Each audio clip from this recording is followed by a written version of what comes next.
Alhamdulillah wahdah wassalatu wassalamu ala man la nabiyya ba'dah.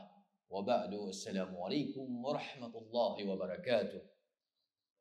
Alhamdulillah, mula sa lahat, puri natin na nag-iisang Diyos na tagapaglikha Allah na binigyan tayo muli ng pagkakataon na magkasama-sama at may sagawa natin ang ating mga obligasyon.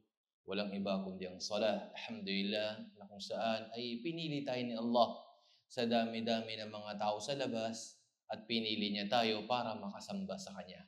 Mga minamahal kong magulang, kapatid sa pananampalatayang Islam, may isang napakagandang aya na magpapaalala sa atin sa tinatawag na Yawmul Qiyamah.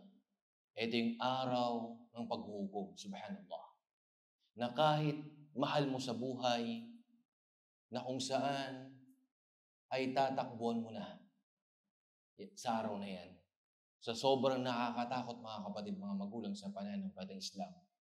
Sinabi mo na sa isang aya na napakaganda na sinabi ng dakilang tagapaglikha, فَإِذَا جَاءَتِ الصَّاخَةُ. Pag dumating na, sabi niya, itong ika ngayon na napakalakas na tunog. Ito yung araw ng paghuhukom, subhanallah. Naihipan ng tambuli, kumbaga, napakalakas. Imagine kung dito sa atin, may mga, nakikita mo yung mga fire alarm dito pa lang sa mga building. Ang lakas, di ba? Subhanallah. Yung mga alarm na nakikita natin, how much mo sa ito yung araw ng paghuhukom. Sobrang ingay. Nakakatulig, subhanallah. Na sobrang ingay na yan. Nakakatakot, mga kapatid. Ano mangyari? Yawma yafirul mar'u min akhi. Subhanallah. Araw ng paghuhukom na kung saan ay tatakbuhan na ang bawat isa yung kapatid mo, tatakbuhan mo na. Iiwan mo na. Yawma yafirul mar'u min akhi wa ummihi wa abi. Tatay mo, nanay mo, tatakbuhan mo na. Alisin mo na rin, subhanallah. Wa sahibatihi wa bani. Asawa mo, anak mo, tatakbuhan mo na rin. Allah Akbar. Tingnan niyo mga mahal natin sa buhay. Allah Akbar. Sa araw ng paghuhukom, kapatid, ano mangyayari? Likulli imri'in yawma idhin sya'nu yughni. Bawat isa ay kanya-kanya. Atupagin na lamang niya kanyang sarili. Allah Akbar. Ang araw ng paghuhukom, subhanallah. Wala na. Hiling ka ng tulong, kapatid, wala ito na araw ng paghuhukom. Subhanallah. Talalaya sa takasan mo na, iiwanan mo na, lalayuan mo na ang mga mahal mo sa buhay. Allahu Akbar. Subhanallah.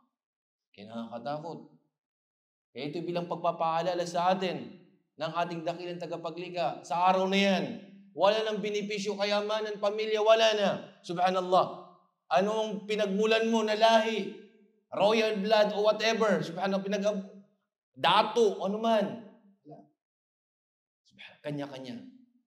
Bawat isa ay atupagin na lamang kung ano ang kanyang nagawang kabutihan, mga pagsamba sa mundong ito. Yun na lamang. Dala-dala mo, subhanallah. Etong bit-bit-bit mo, subhanallah, mga gawain mo. Kung ano man ang ginawa mo dito sa mundo. Sinamba mo ba si Allah? Kinilala mo ba siya? Ginawa mo ba kanyang pinag-uutos? At lumayo ka sa pinagbabawal niya? Of course, magandang balita para sa iyo. Pero kung ikay sumuway sa Kanya, hindi ka kumilala sa Kanya, wala kang ibang sisisihin maliban sa iyong sarili. Ipanalangin natin kay Allah na nawa ay gabayan niya tayo at nawa ipagkaloob sa atin ang tagumpay sa mundong ito, sa ating mga libingan, ganun din sa kabilang buhay. Maraming salamat. Hanggang dito na lamang. Wa akhiru da'wana anil hamdulillahi rabbil alamin. Assalamualaikum warahmatullahi wabarakatuh.